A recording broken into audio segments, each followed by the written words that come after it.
engaged on ending rape on campus and other pressing feminist issues about why this is important or ought to be more of a priority for them.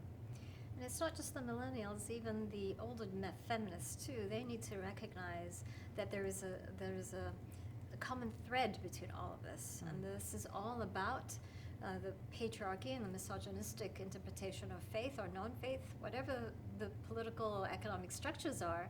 It's the same. It's about this empowering women, and it's about power. Rape is about power, and so is FGM.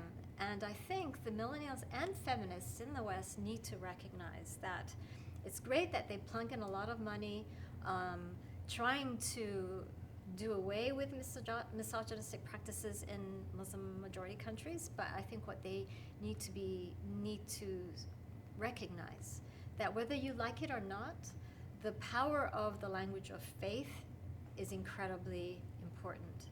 Otherwise, you're wasting your money. If you really want to affect change, be smart about what are the tools you're going to use. Whether you like it or not is irrelevant. Do you want to affect change on the ground? That is the question. And that should be the motive and your intent. What is the outcome you want out of the funding that you do? And a lot of feminist organizations don't want to touch religion. And I understand that, but I think they need to grow up and get beyond that. Do you see any early signs of that?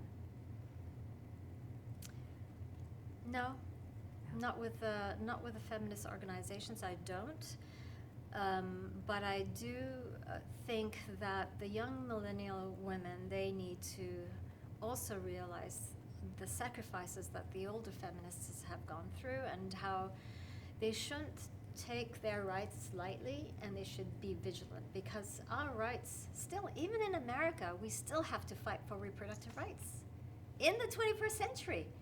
We still have to do that. So it's all interconnected. Women's issues it's all interconnected. And for us as Muslims for Progressive Values, we find that using the language of faith really works, because it's not a new idea that women have rights in Islam, in the Quran.